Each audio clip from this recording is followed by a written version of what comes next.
Well, hello, New Orleans. It is a bright and chippy Monday. I think it's something. It's chippy for sure. I'm Jim Derry, along with my friend Spencer the Guru Urquhart. Zoe Collins Rath is in the background. We'll probably bring her in at some point. We have lots to talk about today, Spencer.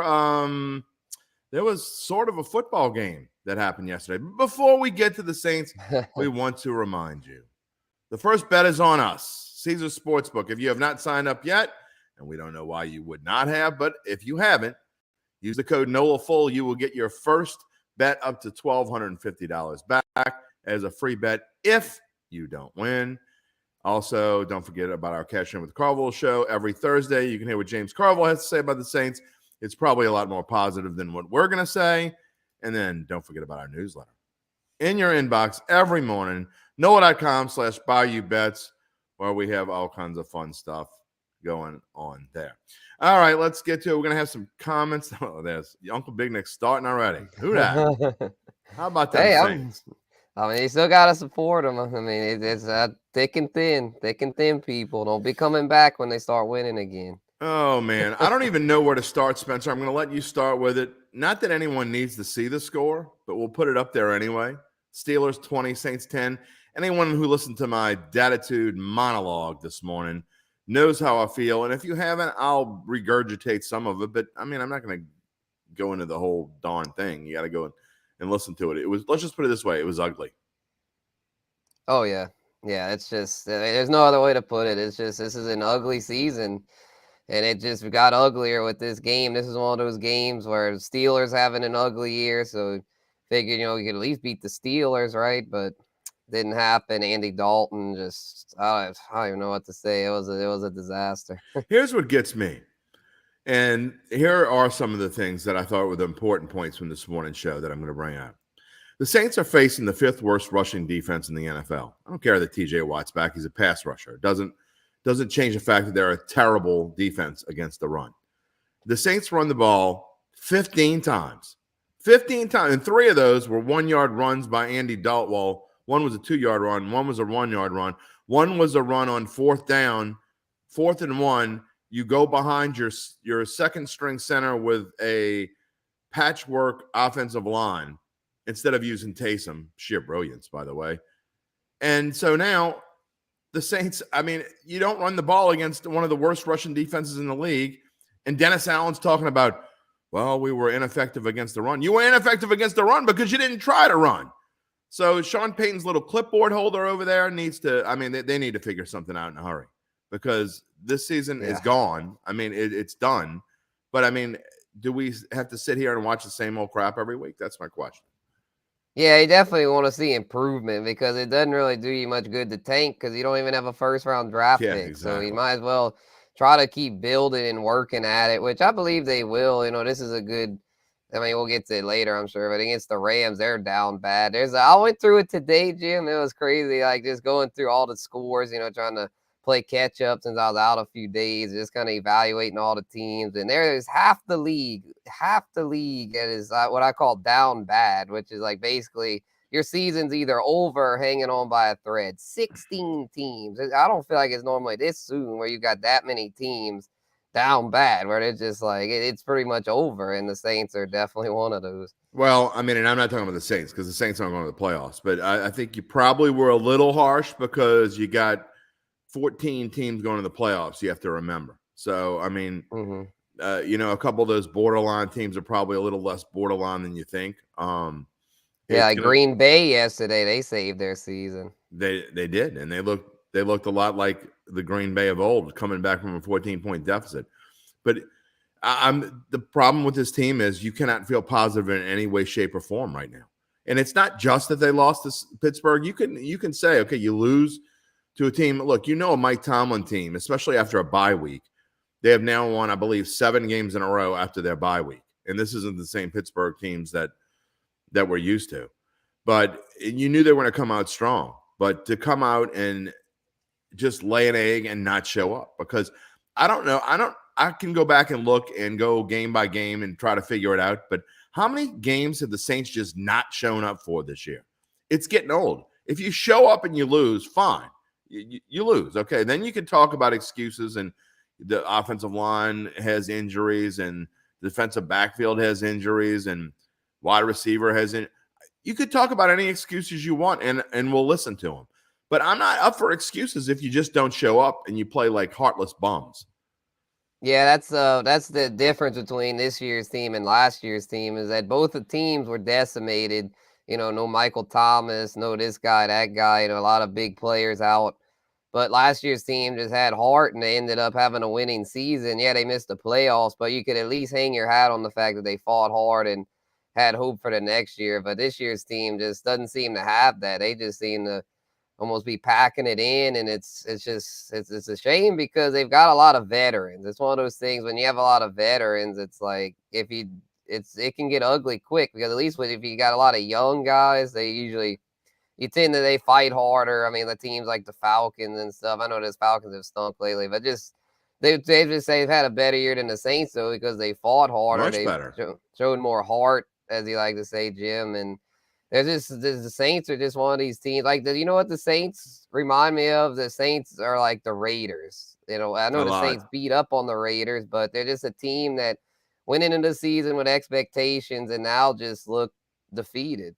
It's funny you say that because I know you've been getting yourself back to work slowly after a long weekend.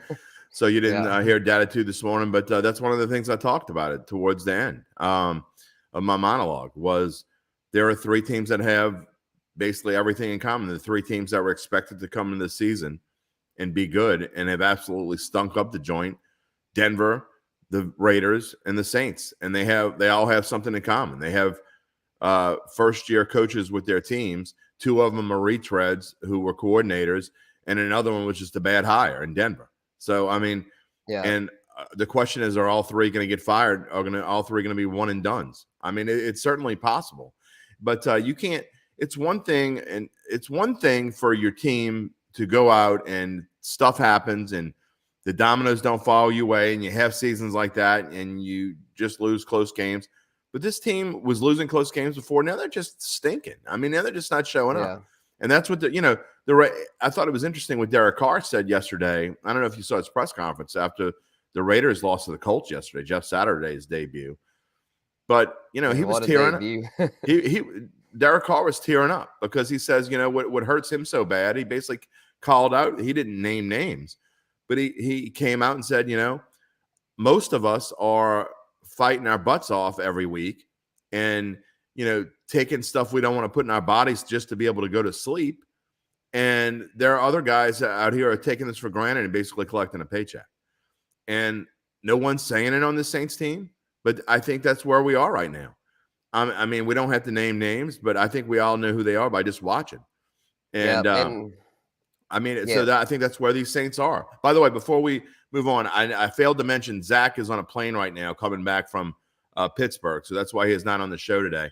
And I can tell that people don't want to – there's a lot of our regulars who don't want to hear any more negativity because even our regulars aren't saying hello. It's only UBN. I mean, where's Jerry? Yeah. Where's the rest of our people? Uncle Big Nick's saying 5 weeks ago there's no leader on this team. I mean, that's kind of the point. Oh, yeah, definitely. Yeah, the lack of leadership. And it's like, and in this NFL, it's like all the teams, talent-wise, top to bottom, are fairly equal. There's a lot of parity in this league. So I feel like what separates the men from the boys is who has the strongest leadership, strongest camaraderie. And you look, I mean, the Bills with Josh Allen. Yeah, they lost yesterday, but they fought all the way to the end with the elbow and stuff, just tooth and nails, just kept fighting. Minnesota now with Kevin O'Connell, just completely different team. They actually have leadership there now. It's one of those things you can't really put a statistic on it, but the results speak. I mean, you can argue. I had this debate with my dad yesterday about the records. He was saying the Vikings are such a lucky team, but it's like they know how to win. I am so sick of that. They know how to win. Spencer, the Sharps keep talking. We're going to talk about Minnesota's game this week coming up because it's a perfect point. I am so sick of Sharps holding grudges, and I can't even pay attention to some of them anymore when they talk about certain teams. They hate Tennessee. They hate Minnesota. They still love Jacksonville for some unknown godly reason. They're like I have to admit, Jacksonville stinks. They're like the millennials with Buffalo. Buffalo's still the greatest team since sliced bread. they're still now they're jumping on the Justin Fields, sorry Zoe bandwagon, and Chicago's great, and they're 3-7. I mean, it's just look. I've never seen such a weird, wacky season in which people just have these biases, and when it comes to betting, you can't have that. You know, and obviously we're talking about the Saints a lot here, but I mean, teams are. Remember the old adage, you are what your record says you are. That's that's who the you are exact right debate. now. That's the debate we were having yesterday because he was like, "Oh, that's BS. That's not true." I'm like, "Yeah, it is It though. I mean, absolutely. that's how the playoffs are picked. It's the teams with the 7 best records in each conference." You know, And you're Spencer, it's one thing to say it after week 4 or 5. You know, they were kind of lucky. They're 4-1. They're kind of when you get to past the midway point of the season and you're 8-1. You're not lucky anymore. You deserve to win the game. Minnesota was no. losing at Buffalo by 17 points and came back and won the football game. You come back at a place like that against a team like that, you're not lucky. That's not lucky you won that game. They deserve to win. I mean, so the Saints are good teams. 100%. Good teams find ways to win, I guess is my point. And so, and bad teams. Yeah, and in the Go ahead. Go ahead. I was saying about the coaching. You know, Josh McDaniels, an example of a poor head coach. Kevin O'Connell, example of a really good head coach. Exactly. Because look at the quarterbacks, Kirk Cousins and Derek Carr, very similar quarterbacks. I still believe that, even though I agree. Cousins is having more success, I don't think Carr is as bad as people are making him out to be. I still think him and Cousins are about the same. I think they're exactly the same. Right, yeah, the leadership and the coaching, though. I mean, Cousins might be a slightly better leader, but Kevin O'Connell, I mean, that dude knows what he's doing. That's the reason Minnesota's so turned around. Well, again, we're going to talk a little bit more about NFL results in a little bit. I do want to move on, and we'll talk about. Look, I think at this point you're starting to look ahead already, and if the Saints have any, I'm not even getting into the Dalton Winston debate. There's no debate at this point. If you're still on the Andy Dalton train, look, and I said this is another thing I said this morning for those who missed it. Here's the thing that bothers me, and this is the only thing I'm going to say. What bothers me more than anything is the people who are clamoring for Andy Dalton. It's got to be Andy Dalton. They got their wish. And see, I told you, blah, blah, blah. And now that he stinks to high heaven, now that the red water pistol is just turned into out of water. I mean, he shows that he needs to retire.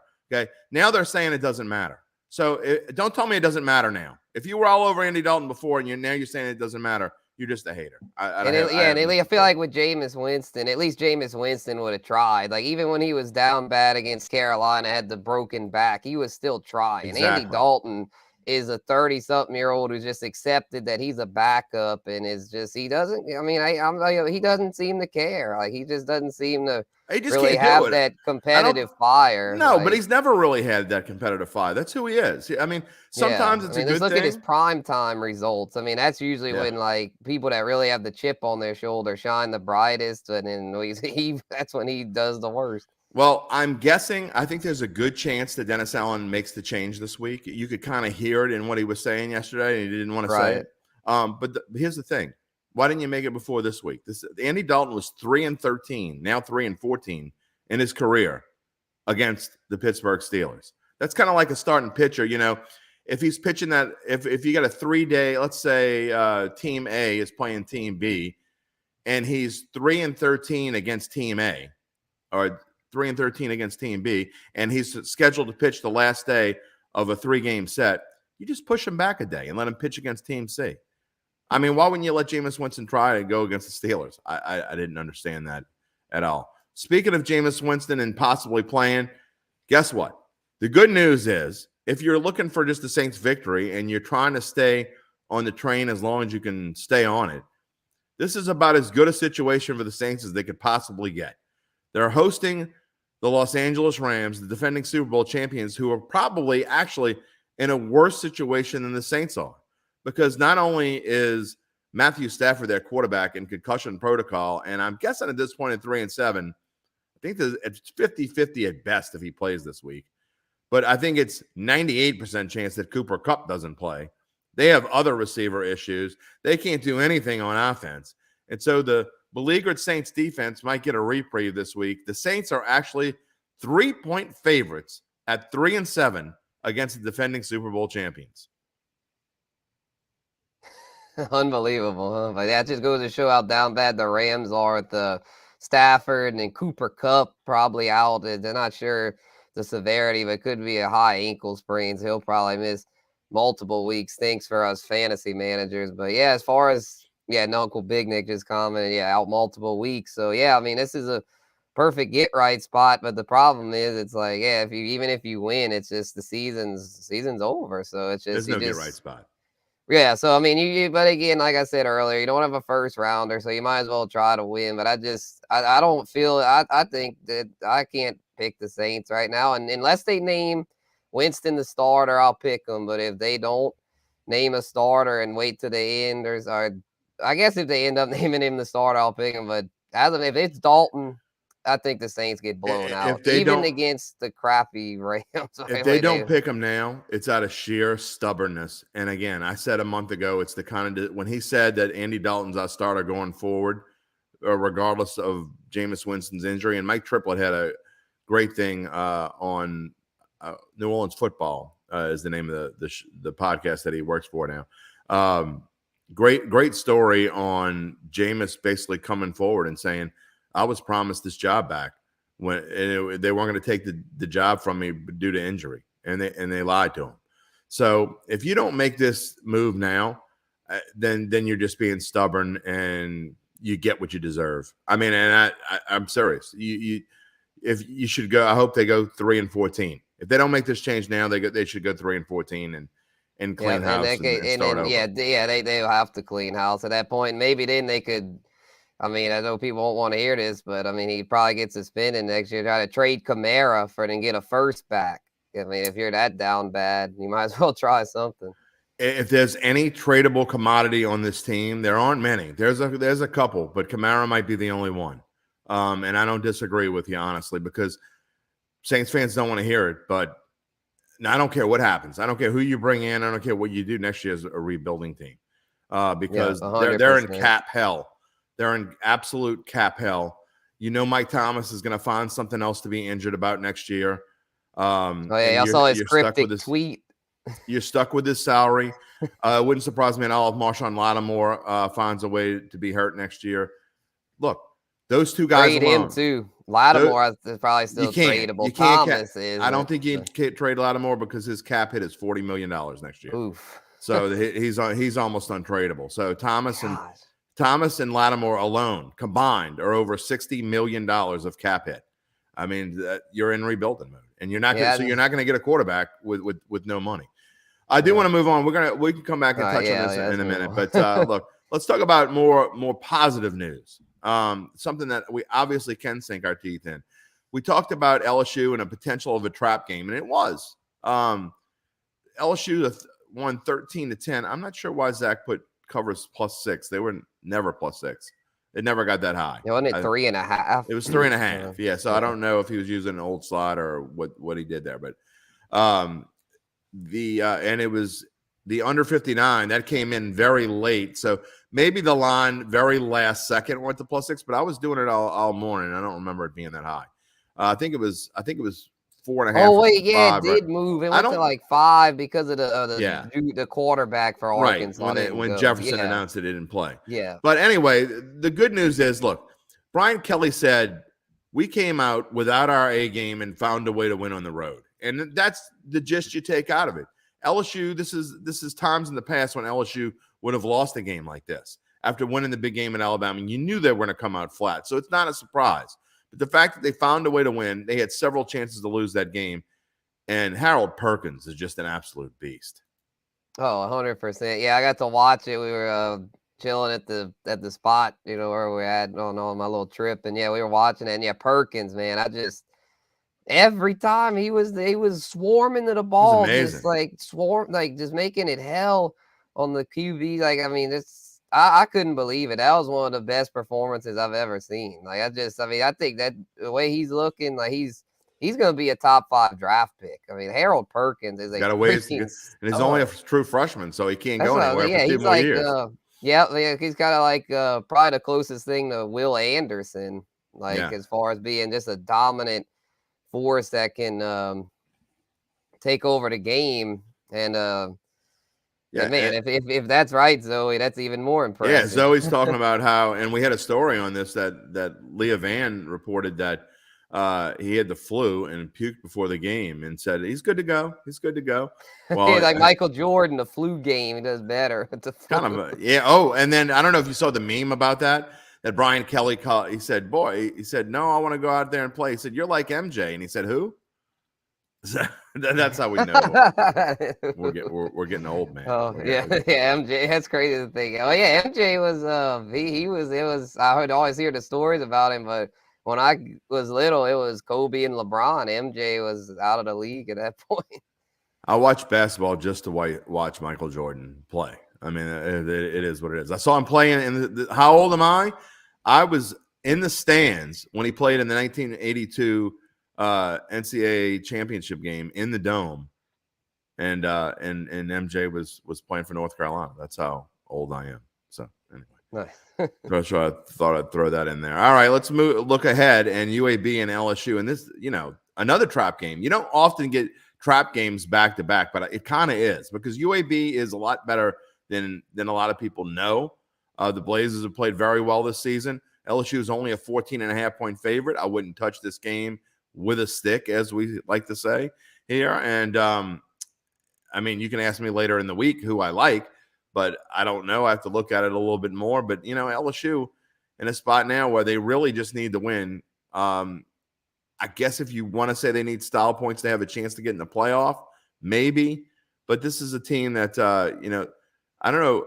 You probably don't remember this, Spencer, because you were just a little kid when this happened. But Nick Saban and the LSU, in fact, you might not have been born. I think you were born. You were a little kid. Oh, yeah, I remember Saban with LSU. Nick Saban and LSU lost to UAB at home in one of the worst LSU home games in recent memory. So UAB has been known to pull an upset. Why they're even playing UAB, I have no earthly idea.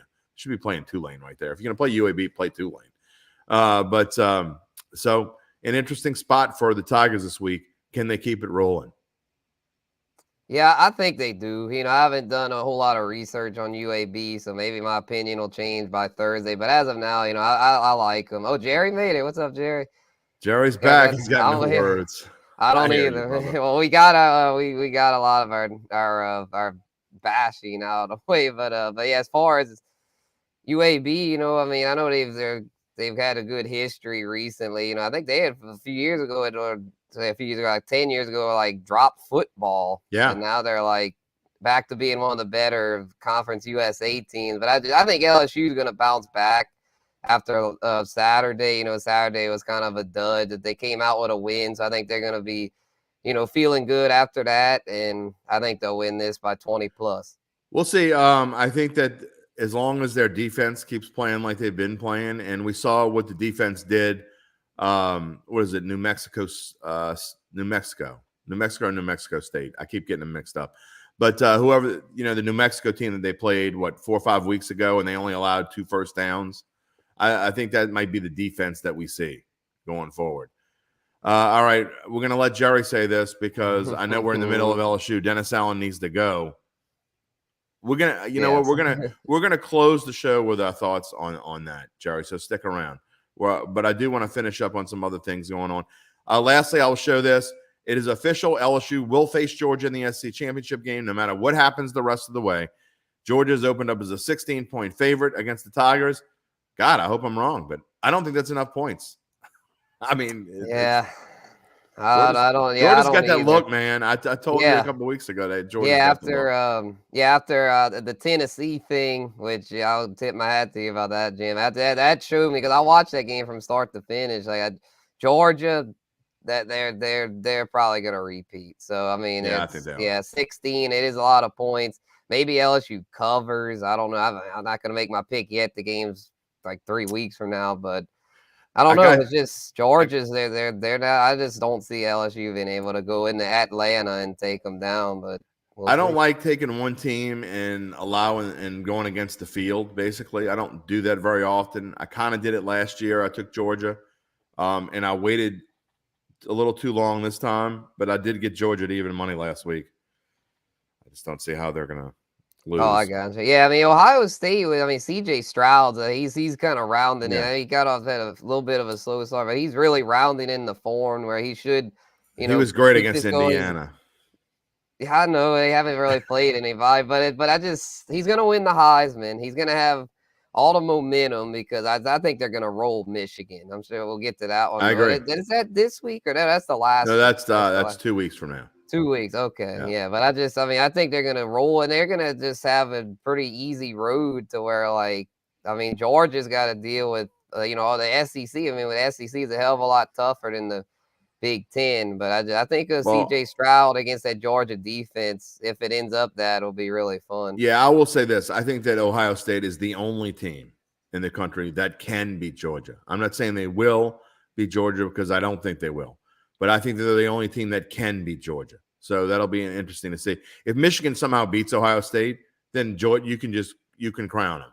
Nobody's beating Georgia because it ain't going to be Michigan. They cannot beat Georgia. So that would be the biggest Christmas present that the Bulldogs Michigan could had ever their get. moment last year. Last year was Michigan's chance, and they blew it. You never know. You never know. But if you can get Georgia anywhere around -110, -120, I think it's worth a bet. I'm surprised Zach didn't put that slot in here. Really quickly, looking ahead to this coming week, Tulane took it on the chin. 61 straight losses against a ranked opponent. That is hard to believe. They haven't defeated a ranked opponent since I was in high school. I mean, just figure out how long ago that was. We're not going to say the years. But I was a senior in high school. That's the last time they beat a ranked opponent. 61 straight losses. They get another chance to change things around. They play Thursday night at home against SMU in their home finale, as a matter of fact. Last college game, anyway, at Yulman Stadium this season. Anything on this list that kind of sticks out? I think this could be a USC trip-up game. UCLA losing to Arizona this week. I think that's the worst thing that can happen for USC. UCLA probably was looking ahead. They're going to be fired up.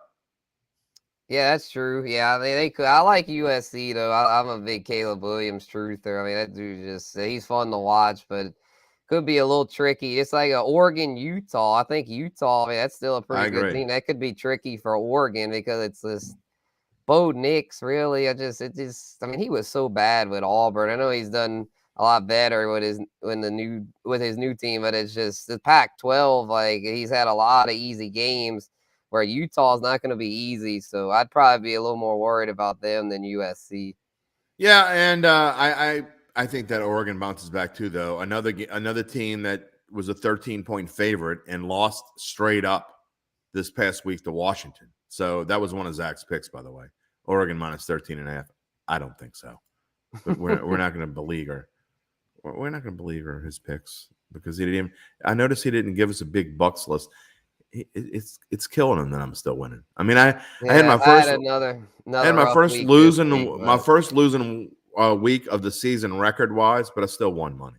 I said my two. Man, we all were down bad. My two highest picks, my two $30 picks both came through for me. So yeah, my best bet finally ran out because of the stupid Raiders. I knew I shouldn't have messed with that. I underestimated. I'll admit it. I underestimated Jeff Saturday. I thought that was just a joke of a hire. I mean, he was a freaking TV analyst, had no coaching experience, but he just seems like he must be a damn good leader.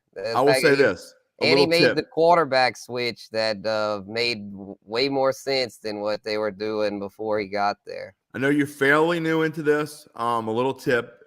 You don't necessarily have to bet on them, but never bet against a coach that comes in during the season. Don't ever bet against a coach that comes in during the season. Oh yeah, because normally correct. Yeah, normally I follow that rule, but I just thought Saturday. I mean, he's going to be so unprepared. But I'm not saying you have to bet. You should, I'm not telling you to not bet on the Colts or bet against them. You could pick, whatever. Don't ever make that a best bet. It's like betting with Mabel this week. I did it. Look, I'm on my own rules. One of my best bets was Dallas -4.5, knowing that I was going to the Mabel.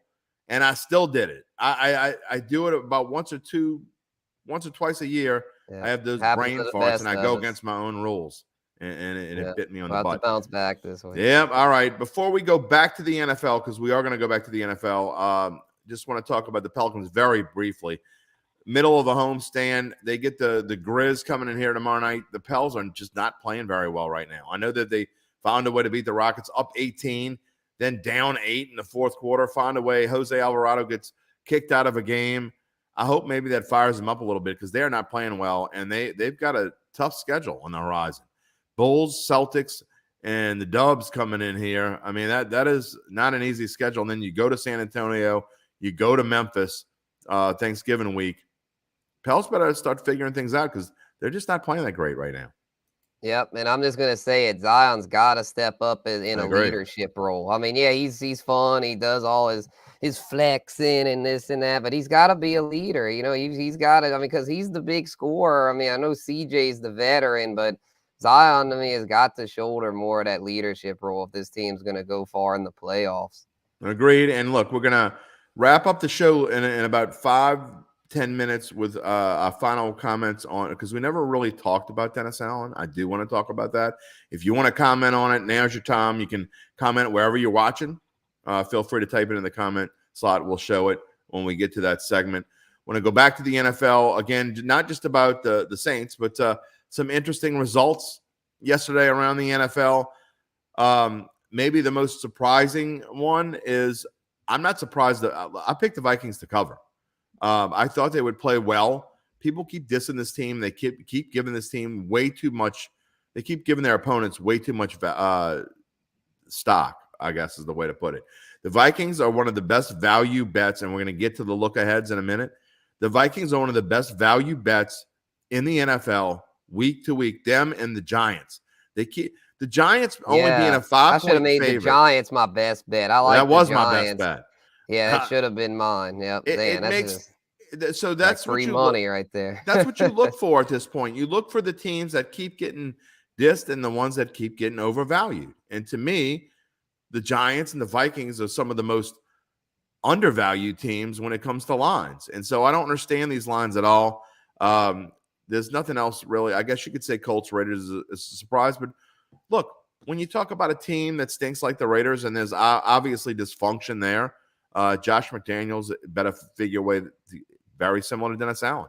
Better figure out a way to get that locker room together quick, or he's going to be in big trouble. But what sticks out to you? Game of the year had to be Vikings Bills, but what else sticks out to you? Right. Yeah, we had talked about that one. I guess that Bucs Seahawks kind of sticks out as far as I think TB12's back, y'all. I mean, he's back. No, I mean, he's back. I mean, come on, man. He's back from what? They're going to win the division, and I think they could be dangerous in the playoffs because they're going to win a division that like 24 other teams in the NFL could win. I mean, it's just. I know you like to hate on him, Jim, and I mean, I don't hating like on him. He's old. He needs to go. But look, you see, UBN gets a single TB12. He's got the divorce behind him. Single TB12, 2-0. That's all I'm gonna say. That has nothing to do with anything.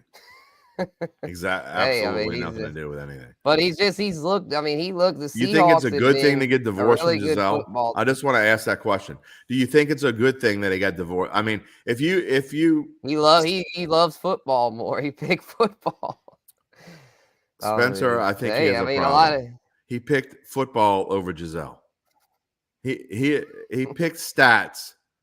He picked running up his stats over Giselle. Dude's got serious mental issues. I'm just saying. I mean, I mean, look. I'm not disagreeing with that, but I do say about with on the field. Yeah, he might be 45, but he's still better. He is than a lot of these quarterbacks out there. He's better than Andy Dalton up every week. Yes, exactly. Yeah, these ones like him and Derek Carr, and these ones that just, I mean, like, yeah, he's still definitely better than Andy Dalton. Better Baker Mayfield, better than Marcus Mariota. And I know everyone loves Geno Smith. Oh, come on. He's definitely better than Geno Smith. I'm not like, come on, man. Of course. Yeah, well, he's unquestionably the best quarterback in the NFC South. Zero doubt. Right now at 4. In fact, he could go take a holiday and then come back in time, but still be 55 and be better than any of these dogs that are in the NFC South. Yeah. That's Yeah, not. he come out with That a doesn't take cane, much. still beat Andy Dalton. Yeah, yeah, better than Jimmy G. Yeah, Oh, come on, man. better than Kyler Murray. I mean, the Cardinals seem like we're better without Kyler Murray this The week. Cardinals won without Kyler Murray. That's pretty Yeah, interesting. Colt McCoy is one of the better backups. But Yeah, well, maybe the that Saints ain't trade for saying him. much, They'll but probably make him the starter next year. And please don't take this out. And I hope if we have to come back and hear me being Nostradamus and play this back, and Colt McCoy really is the starter for the Saints next year, I'm gonna have a hard time doing Datitude for 4 months. I'm not kidding. bring All right, Teddy back. Be Teddy again. Teddy. Yeah, bring Teddy Two Gloves back. All right, tonight. The Eagles, for the third straight week, are double-digit favorites. It has never happened in their history. They have never been double-digit favorites 3 weeks in a row since they started doing lines a long, long, long time ago. And tonight they are 11-point favorites against the Commanders. And they could be 10-point favorites again next week. Right now, we're going to look at headlines in just a moment. But this morning, they were 9.5-point favorites. So it'd be interesting if it happens 4 weeks in a row. If they win, they probably will be. All right, Eagles, Commanders. -11. I think this is one of your best bets, so I know how you feel, but we'll let you chat about it here. Right, yeah, I really like the Commanders in this one, +11, because they've been a different football team under Taylor Heineke. I mean, under Carson Wentz, we talked about leadership earlier. No leadership whatsoever. Now that Taylor Heineke's in there, they're playing a lot better. Oh, even the defense has played better with him. He's a guy that, has a chip on his shoulder, came up from, what was he, in the AAF or one of those like minor league things. Like a guy that had him completely So is written PJ off. Walker. Right. And I mean, Heineke's definitely better than him. So I mean, Heineke's a legit starting QB. I don't know if I'm gonna say he's above average, but he's at least like an average type quarterback with above average leadership skills and weapons. Jahan Dotson will be back tonight. They've got Scary Terry. He's gotten Scary Terry more involved. Curtis Samuel solid. Brian Robinson's decent runner. Antonio Gibson. And they've got weapons playing better on defense to me. They should at least cover. Jalen Hurts is on a mission though, so I don't think they'll win. I mean, he's trying to go undefeated, so I don't think I think they'll lose at some point, but not tonight. But I don't think they'll win by 11 plus. I wouldn't surprise me at all if Washington won this football game. I am not as high on Taylor Heineke as you are. I do think he's probably the right choice over Carson Wentz. But Washington's defense has played phenomenally the last few weeks. We always thought they were going to be good. Does Chase Young mean that much? I guess so. Maybe T.J. Watt means that much to the Steelers. Chase Young certainly means those a are whole. difference makers. I mean, Chase Young is a beast. I mean, he was the He second really is. overall pick. Yeah, I mean, and he's playing like it. And so I think the Commanders cover here. I think, look, whenever you're talking about double digits in a division game, 8 times out of 10, I'm going to take the dog in that fight, even if it's on the road. And I think the Commanders, remember, look, they lost 24-8 the first time they played them early in the season. I think it was week 2 or 3. Yeah, week 3. Yeah. Okay, so and that was at Washington, but that was not only was it with Carson Wentz, but they would never really. It was 24-0 from. I think the Commanders scored a garbage touchdown late. They didn't even show up. Yeah, and so you talk about Washington getting their weapons back, and Brian Robinson, to me, I love this kid. I think he's going to be. I think he's going to be a starter for a while. So we'll see if he can get things going. But I think it's going to be a lower scoring game. Let's see what we got here. The under is 43. That's about right. But I probably lean towards the under there. But I'm definitely going to play Commanders a little bit tonight. So I'm with you on your best bet. I hope you win it because I will be playing it for sure. And, we got it on big bucks too. Hopefully, I can at least be 2 and 3. I don't want to don't want to get into Zach territory. Sorry, I know I was talking smack a couple of weeks ago and said your bankroll was going down, but I'm not gonna. I don't want you to go. I want us all to look good, so I want you to win. Yeah, I appreciate that. All right. Let's see what we got to look ahead to next week as we get towards wrapping up the show. Again, if you want to leave your comment about the Saints and Dennis Allen and your thoughts, I think now would be the time because we have 5 minutes left in the show. All right. Titans, Packers. That's a really interesting one on Thursday night. Another team that keeps just getting forgot. The Titans, they stink. They're 6-3. Stop hating on the Titans.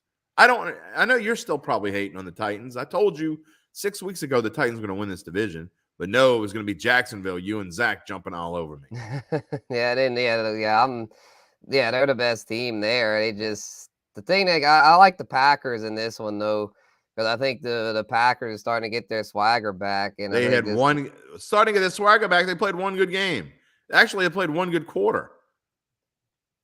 But this is Aaron Rodgers we're talking Oh, about here we here, future go. Hall of Aaron Famer. Rodgers. And who are you gonna? I mean, Aaron Rodgers and Ryan Tannehill. I'm still taking Aaron Rodgers, even if he's on the ayahuasca. So I'm gonna, I'm going with Green Bay in this one. Tennessee, they're just, I mean, they're pretty good. I'll say that they're pretty good. They're a playoff team, but they're not a Super Bowl contender. Green Bay, if they could right the ship, could potentially get back to being a Super Bowl contender. Tennessee Oh, just come on. they have no upside. Are you I mean, they saying have Green Bay could be a Super Bowl? Are you crazy? Derrick Henry, and that's it. I mean, it's like I just if Aaron Rodgers and Matt LaFleur could get on the same page more consistently, then yes. I mean, as of now, it's not looking like they will because even yesterday they were jawing at each other. But Yeah. if they could, though, it could it's be dangerous. You know what's crazy is I think Aaron Rodgers misses Mike McCarthy because he ran the show when Mike McCarthy was here. You saw the big bear hug they had for each other yesterday.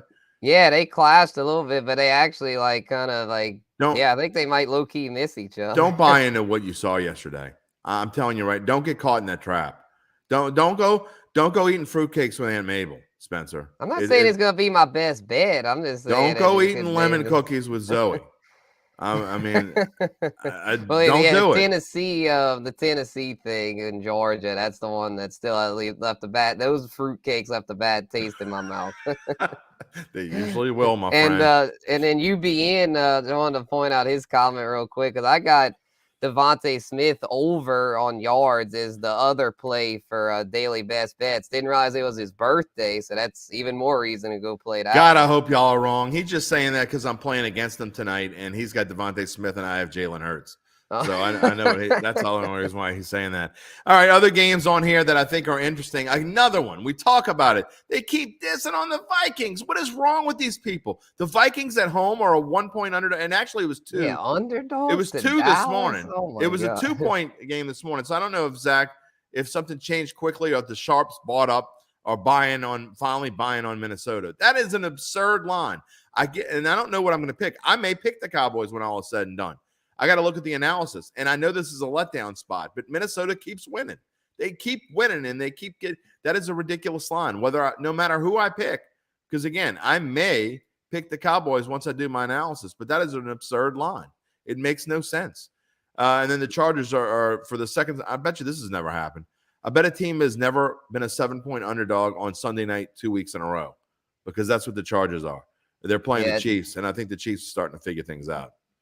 Oh yeah, definitely. And Justin Herbert just doesn't look exactly right, and a lot of it I think has to do with not having Keenan Allen and Mike Williams. But he just, I don't know. Ever since he had where he got knocked in the ribs in week 2 against the Chiefs, he just hasn't looked the same. I agree. He has not looked like the Justin Herbert we knew from those first 2 years, where he was like unstoppable, the fantasy darling. Like now he's still okay, but he's just, I don't know. He's just not like putting up the numbers. He's just throw a dink and dunk everything, just everything short. Like their line's banged up, and so it's not all his fault. But at a certain point, it's like you just got. I mean, like Drew Brees would always do. Even when Drew Brees was down bad and had injured receivers and linemen, he found a way. So this is gonna be the big test to see if Justin Herbert's truly an elite QB.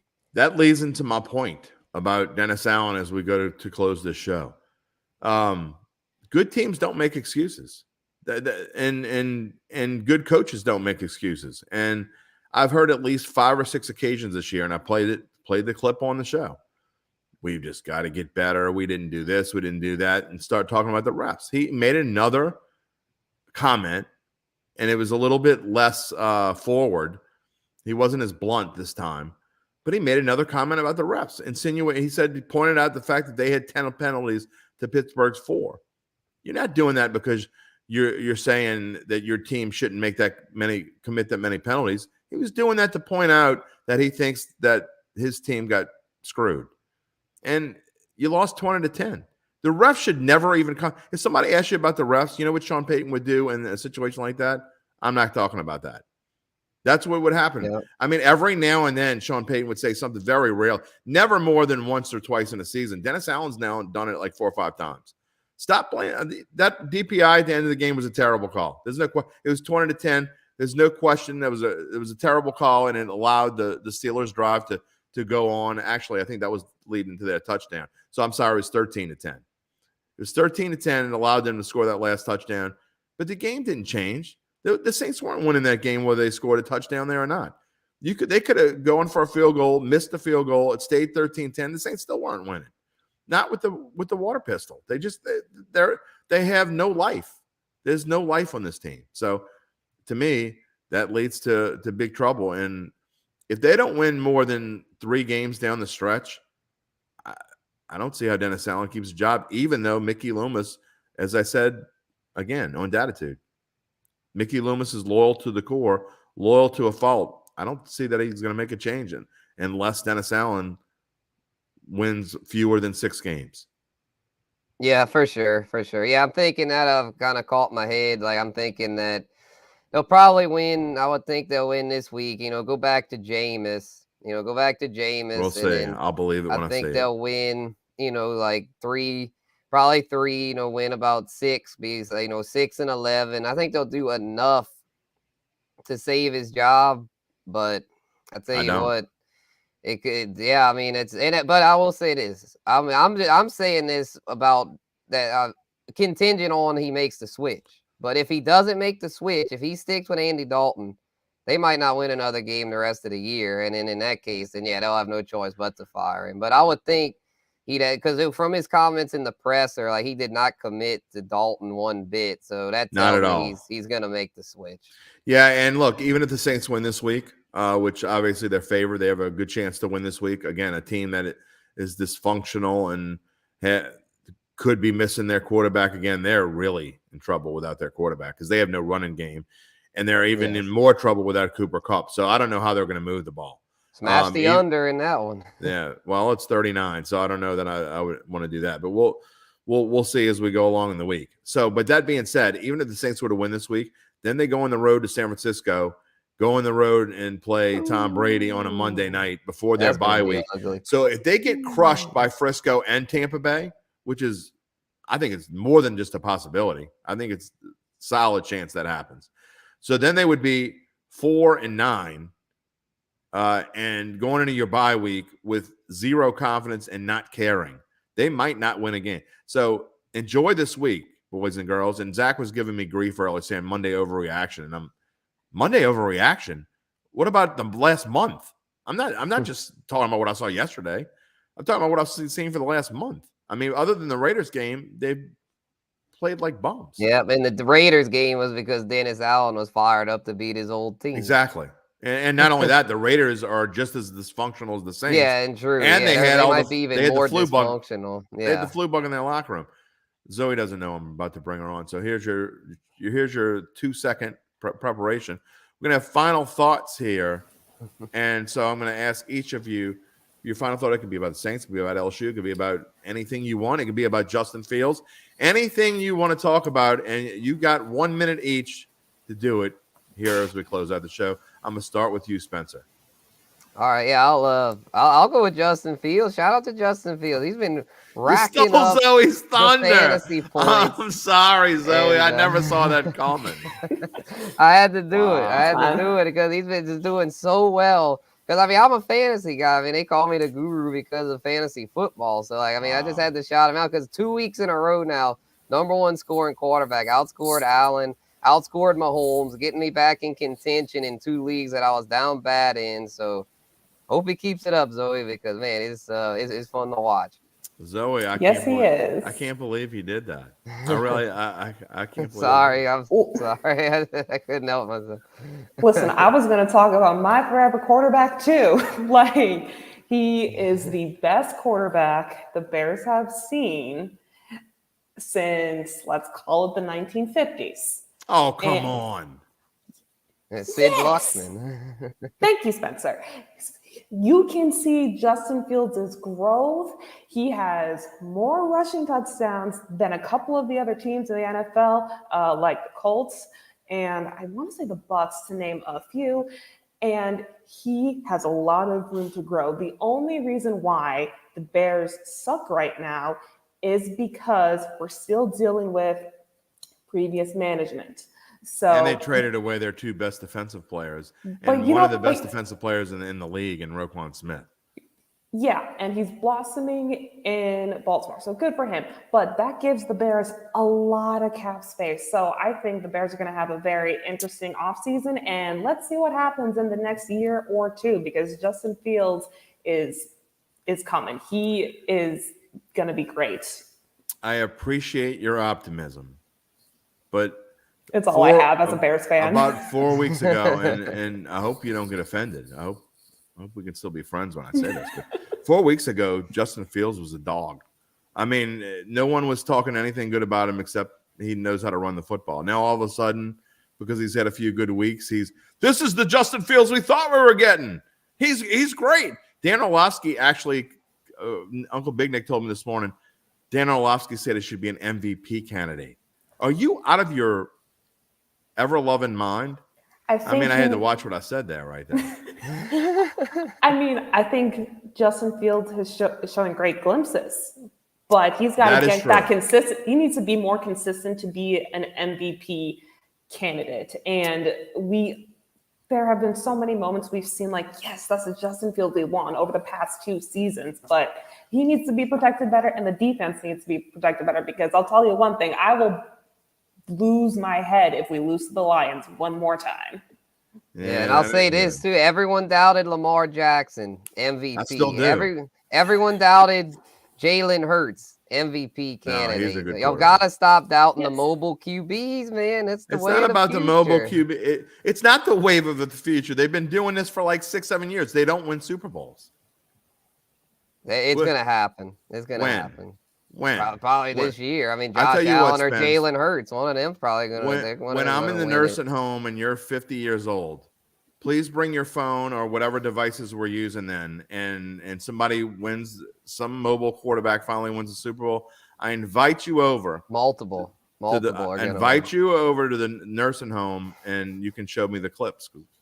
I mean, I'll be drooling chicken soup down my cheek or something. I don't know, but I'll take you up on that. I'll I told you, old man. Or you can be like, I told you, dude. Probably you young kids think I got it all figured out. But we'll make it happen though. We'll make it long-term futures bet. I can't promise that I'm going to remember this then. But that's why I'm here. She's the gatekeeper. She'll remember. Well, if long forgotten about it, remember that futures bet y'all made 20 years ago on Bayou Bets? Oh, yeah, y'all already gonna owe me for Jacksonville not winning the division. That's like stealing. That's a whole nother story. Don't have to do a double or nothing on that. Yeah. I bet that. My closing thought of the day is Duncan writes a column this morning about, can it get any worse? And that's kind of the title up here. Yeah. And he says it could get worse before it gets better. I think if it doesn't get any better, here's why it matters going forward. I hate the people that talk about just lose so you can get a better draft pick. Well, the Saints, Merry Christmas, Philadelphia. The Saints don't have a first-round draft pick this year. And who cares if you draft 34th or 35th? You had the 3rd or 4th pick in the second round. Who cares? And I'm never for that anyway. I'm always about winning. Do whatever you can, because winning at the end of the season, believe it or not, gives you momentum going to the next season. I know that the Lions, speaking of the Lions, they haven't really shown it with their record. They're 3-6, but I think that the Lions winning towards the end of last season, after that just horrendous start, tying the Steelers and then ended up winning a couple games, I think that gave them momentum going into the season. And I think that winning cures a lot of ills. And for the Saints team, I think it's super important, because you don't want to go into complete rebuild mode. And I think that's kind of where the Saints are. I think if they stink to high heaven, I think if they finish 4-13, they're going to have to go into complete rebuild mode. And it's going to be a long, bumpy ride with no money. So hopefully they can cure those ills, and we can talk about something, be a little bit more positive, because I don't want to be Derry Downer, but I'm kind of sick of this. So I let my frustrations out this morning. It's a little bit more tame here on Bayou Bets. We'll see what happens on Thursday when Zach comes back. Y'all, it's been fun, sort of, kind of, iffy. We'll see. Commanders and Eagles tonight. Spencer and I are both on the Eagles. I mean, Commanders, sorry, plus 11. Plus 11. Zoe, who you got tonight? Philly minus 11. I'm taking Philly. Okay. I don't think it's their time to lose yet. Okay, well, we're not saying they're going to lose. I don't either. I just think it'll be a fairly close game. No, but you know. Don't think it's going to be a fair. You think it's not going to be a fair fight? I don't think so. I hope Jalen Hurts. Taylor Heineke, man. I need Jalen Hurts to run in 2 touchdowns tonight. Can he do that? That would be nice. All right. Well, hopefully the gang will all be back together on Thursday for Bayou Bets and our pre-holiday week. And we hope you have a wonderful week. And we thank you for spending an hour or so with us here on a Thursday. I'm jumping ahead. On a Monday afternoon. For Zoe, for Spencer, I'm Jim. We will see you later. Have a great week, everybody.